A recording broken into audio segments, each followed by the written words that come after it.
Yeah, I mean, I think that people don't realize that what they do to their bodies, what they consume, and how they live their life affects their brain because they can't see their brain. You know, like we break an arm, we can see that it hurts, and we get it fixed. The brain perceives pain and actually doesn't have pain itself. It's like a weird thing to try to explain, but we don't see it. So therefore, we don't ever really consciously think that what we're doing could be affecting it one way or another.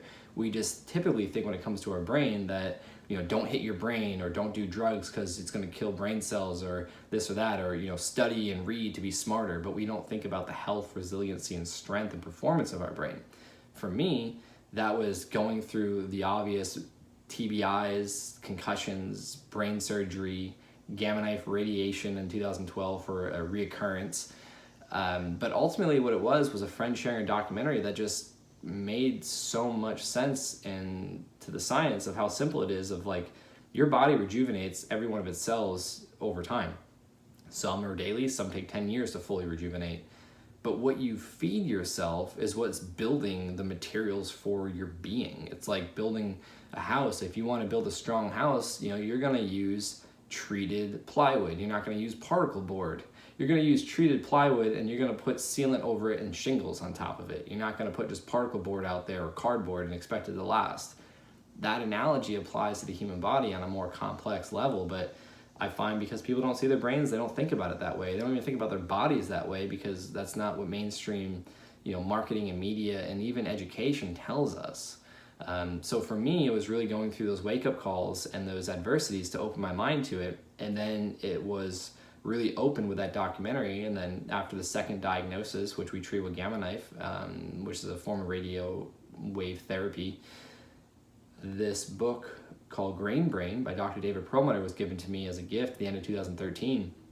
And the simple point he made in that book, being a neurologist who's a son of a neurologist who actually his son is a neurologist now, he made the point of blood sugar and how it correlates and directly affects different aspects of our brain health, resiliency, function, performance, longevity, all those things, and how we can track different biomarkers from what we eat.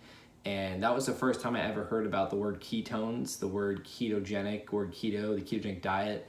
And he talked about that in the aspect of brain health and performance.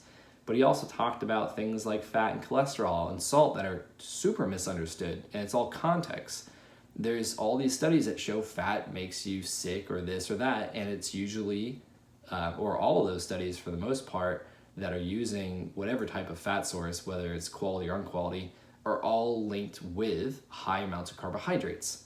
And we know when we have elevated levels of carbohydrates consumed, our blood glucose levels rise, therefore insulin rises, therefore we have more free radicals, or also known as reactive oxygen species, which all creates more inflammation. Now over time, when that becomes a chronic way or like a lifestyle way of eating and living and your body producing these things, that's where disease starts to take over, and it's a slow onset. And in my case, it happened quick because I guess I was genetically predisposed to brain tumors and growth, really. So when we think about nutrition, it's obvious. It's often overlooked as more than just fuel. It's more than fuel. It's information. Every piece of food you eat has a different information piece attached to it that signals your body on a cellular level and a genetic level to do certain things.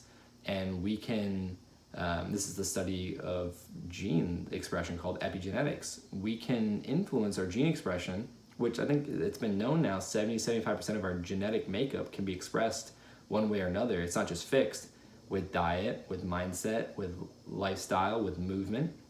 And so it was that book and how eloquently and simply he put these pieces of the puzzle together that just clicked for me. And so I did my best to implement everything he said. And then, you know, I obviously got great results. I felt better. I looked better. I was thinking clearly. I was having little to no digestive issues anymore. And then it was 2017 where a third brain tumor diagnosis was found or came about. And my education in this world of metabolic health is the best way to summarize it, like nutrition and health and all that. It's like metabolically, what is it doing? Because that's what's triggering all these other cascade of events. the word epigenetics and keto came so profoundly because this third diagnosis, they told me the reason they thought I was having these reoccurrences was a genetic component, like some kink in my DNA that was creating this expression genetically. And I remembered, all right, well, Dr. Perlmutter talked about ketones having powerful signaling abilities, epigenetically, and we can control the degree of inflammation with diet. We can do all sorts of things, and with eating carbohydrates, we increase our glucose, which increases insulin, which promotes growth. It's called insulin growth factor, is one of the molecules or whatever it's called.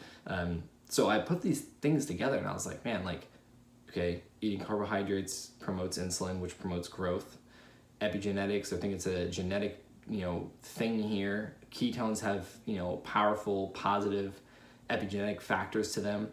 Okay, let's get serious about this. I was, tracking my macros back then, but because I was an athlete, I thought I needed X amount of carbohydrates a day. So I did more research on that, found that that was false under the context of keto adaptation or fat adaptation on a cellular level, which takes weeks to apply. So I was like, all right, we're tracking my macros. Let's just audit some things. Let's just critique some things. Let's decrease the carbohydrate intake. Let's start testing my blood for glucose and ketones, see where the changes need to be made. And then let's increase my fat intake a little bit more as I get more and more fat adapted to make up for the fuel. The lack of fuel deficit. So removing carbohydrates for easy fuel, we need to replace that.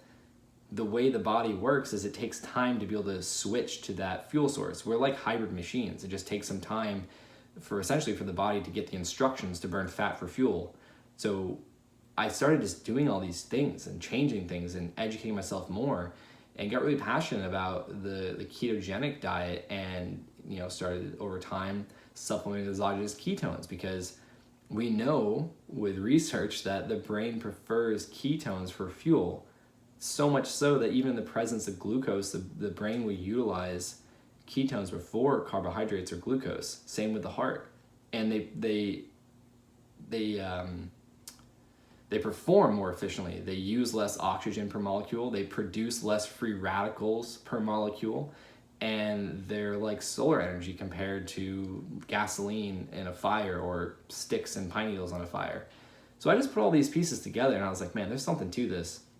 And I've actually got to hang out a couple times with Dr. Perlmutter, talk with him, and a bunch of other thought leaders in the space, Dr. Dom D'Agostino, Dave Asprey, Dr. Amen. I've done some work with all of them, and Dr. Ryan Lowry. I took the same path in BMX with the metabolic health and brain health aspect of this world.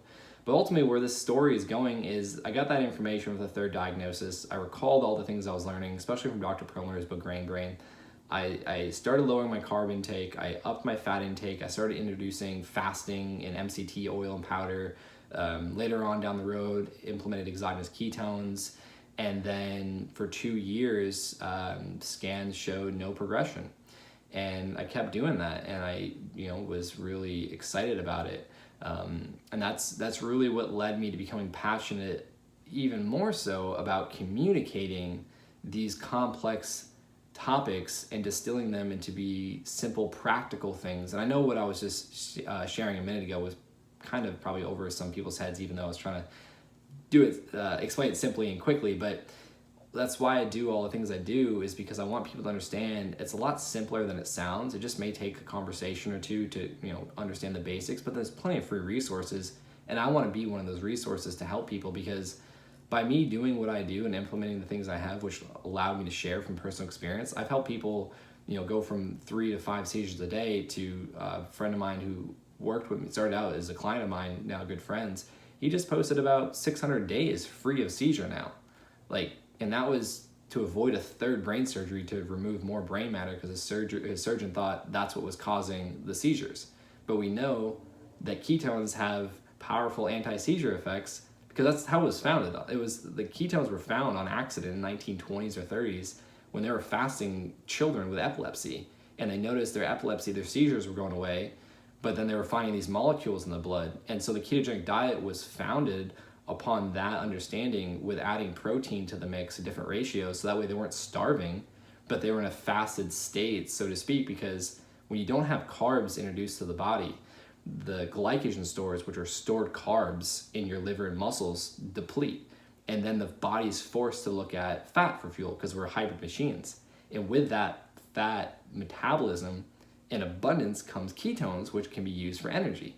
And so it's just, there's so much information about this way of living and eating that I want to be a vessel of sharing that, because it wasn't easy for me to find. It's not mainstream. It goes against standard of care, which the pharmaceutical companies and big food companies have taken over because it's profitable. And obviously the world we live in is run by politics and money. And it's a whole nother topic about my perspective on the focus should be human beings' health and wellness, not making money for a corporation organization. But ultimately that's a long-winded way of saying that Dr. Perlmutter, multiple brain tumor diagnosis, and the ketogenic diet really helped me. And then it helped me with my voice and confidence sharing with other people. And by doing so, I've been able to help other people that never thought, nutrition could help their psoriasis or their knee pain or their seizures or their mental health struggles. And it all comes back to what we're fueling ourselves nutritionally and mindset wise.